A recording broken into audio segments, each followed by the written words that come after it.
नमस्कार, SBT news में आपका स्वागत है। पेश है 6 जून रविवार सुबह 10:15 बजे राजस्थान की बड़ी खबरें। राजस्थान की गहलोत सरकार अब राज्य के होशियार छात्र छात्राओं को कंपटीशन एग्जाम की तैयारी करवाएगी। मुख्यमंत्री अनुप्रीत कोचिंग योजना के तहत ये सुविधा दी जाएगी। इसमें सरकार छात्रों की कोचिंग फीस के अलावा रहने खाने का भी खर्च उठाएगी। इस योजना से हर वर्ग के आर्थिक रूप से कमजोर विद्यार्थियों को मौका दिया जाएगा। इस योजना में वे छात्र पात्र होंगे जिनके परिवार की वार्षिक आय 8 लाख रुपए प्रति वर्ष से कम है।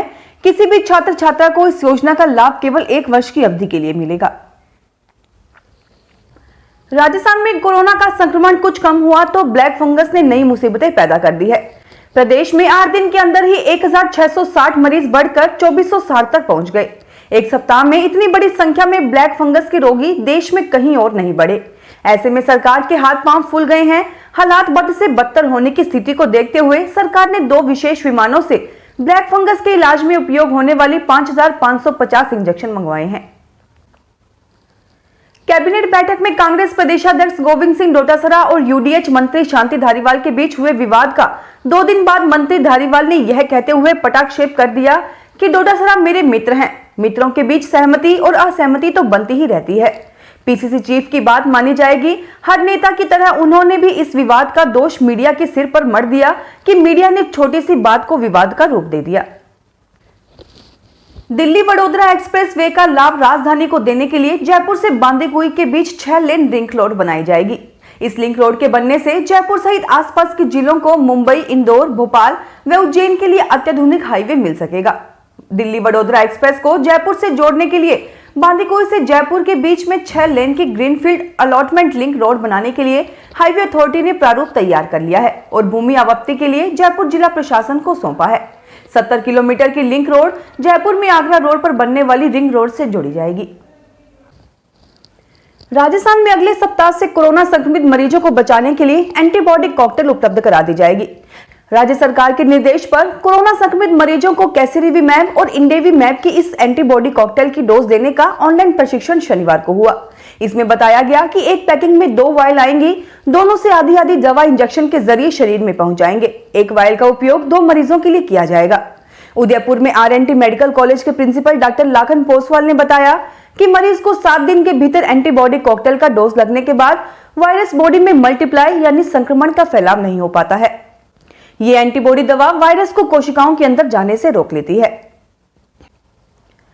अजमेर स्मार्ट सिटी प्रोजेक्ट के तहत जवाहरलाल नेहरू चिकित्सालय में 7.2 करोड़ की लागत से 100 बेड के आइसोलेशन वार्ड का निर्माण कार्य आरंभ हो गया है। यह अस्पताल मार्च 2022 में बनकर तैयार होगा। अस्पताल के निर्माण से पहले यहां पर ड्रेनेज सिस्टम को दुरुस्त किया जा रहा है। लगभग 70 से 80 मीटर नए नाले का निर्माण कार्य किया जा रहा है। भारतीय जनता पार्टी ने कोरोना काल की दूसरी लहर के समय राजस्थान में फेस कवर 9,98,000 से अधिक, भोजन के पैकेट 6,41,000 से अधिक, राशन के पैकेट 3,30,000 से अधिक वितरित किए तथा जागरूकता के लिए 2,57,000 से अधिक कार्यकर्ताओं ने भाग लिया। यह बात केंद्रीय मंत्री अर्जुन मेघवाल ने वर्चुअली पत्रकार वार्ता के दौरान कही। उन्होंने कहा कि मेरा बूथ कोरोना मुक्त अभियान में 40,872 बूथों तक संपर्क तथा 40,000 यूनिट से अधिक रक्तदान किया गया।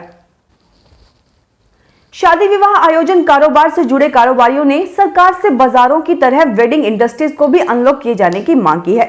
उन्होंने कहा कि पिछले साल के सीजन की तरह इस साल का सीजन भी बर्बाद हो चुका है। इस सीजन में देवशयन 20 जुलाई को है। इसके बाद अगले 4 महीने तक शादियां नहीं है। ऐसे में वेडिंग इंडस्ट्रीज को बचाने के लिए शेष रहे 10 सालों में कारोबार की अनुमति दी जाए।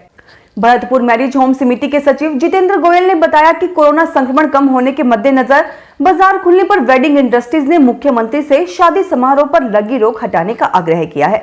व्यापारियों ने 11 की जगह 150 से 200 मेहमानों के शामिल होने की अनुमति देने का अनुरोध किया है।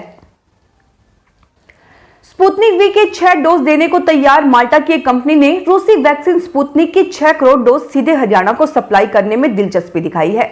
राज्य सरकार ने शनिवार को एक बयान में कहा है कि फार्मा रेगुलेटरी सर्विसेज लिमिटेड नाम की इस कंपनी का हेडक्वार्टर यूरोप में है।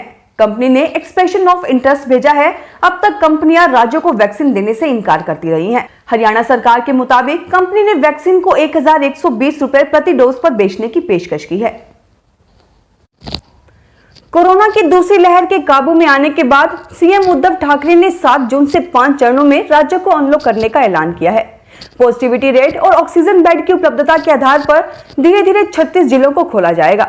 आधी रात को जारी नोटिफिकेशन के मुताबिक पहली और दूसरी कैटेगरी में आने वाले जिलों को इसमें सबसे ज्यादा राहत मिलने वाली है। लेवल 5 का मतलब है कि इस लेवल के जिलों में संक्रमण दर काफी ज्यादा कम है। इससे कम संक्रमण वाले जिलों को लेवल 4, 3, 2 और 1 में रखा गया है।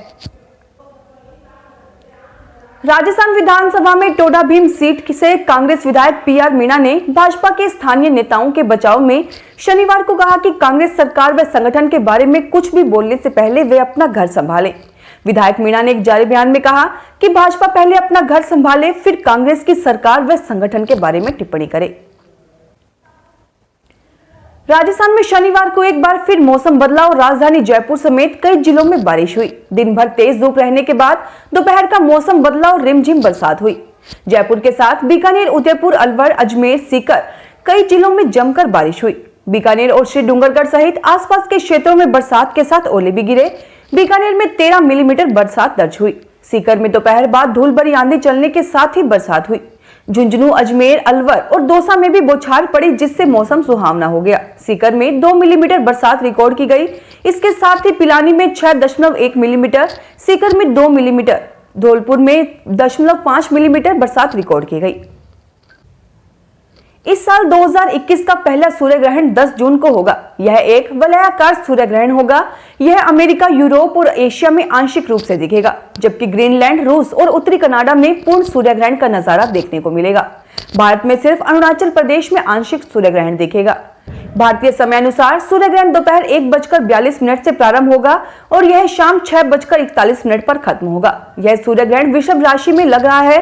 देश में अरुणाचल प्रदेश और इसके आसपास के कुछ हिस्सों में सूर्य ग्रहण दिखेगा। हालांकि बरसात और मौसम खराब होने पर इसके दिखने की संभावना कम जताई जा रही है। इसे रिंग ऑफ फायर अर्थात वलयाकार भी कहा जाता है। पश्चिम बंगाल में तीसरी बार सत्ता संभालने के 34 दिन बाद मुख्यमंत्री ममता बनर्जी ने शनिवार को टीएमसी में बड़े संगठनात्मक बदलाव किए हैं। इसके तहत उन्होंने अपने भतीजे और पार्टी के सांसद अभिषेक बनर्जी को राष्ट्रीय महासचिव नियुक्त किया है। इससे पहले महासचिव की जिम्मेदारी दिनेश त्रिवेदी के पास थी, जो चुनाव से पहले भाजपा में शामिल हो गए थे। सेना से रिटायर होने के 4 साल बाद 2 ब्रिगेडियर को सुप्रीम कोर्ट के आदेश पर प्रमोट कर मेजर जनरल की रैंक दी गई है। सेना में उनका प्रमोशन 6 साल पहले ही हो जाना था, लेकिन इसका प्रमोशन रोक दिया गया था। सेना के इन दोनों अफसरों ने आर्म्ड फोर्स ट्रिब्यूनल का अलग अलग दरवाजा खटखटाया था, लेकिन उनकी याचिकाएं खारिज कर दी गई थी। इसके बाद वे सुप्रीम कोर्ट पहुंचे थे और यह मामला 2 अफसरों ब्रिगेडियर नलिन भाटिया और ब्रिगेडियर वीएन चतुर्वेदी से जुड़ा है। फिलहाल इस बुलेटिन में इतना ही। फिर हाजिर होंगे और बड़ी खबरों के साथ। एसबीटी न्यूज के वीडियो देखने के लिए हमारे चैनल को सब्सक्राइब करें और नोटिफिकेशन पाने के लिए बेल आइकन को प्रेस करें।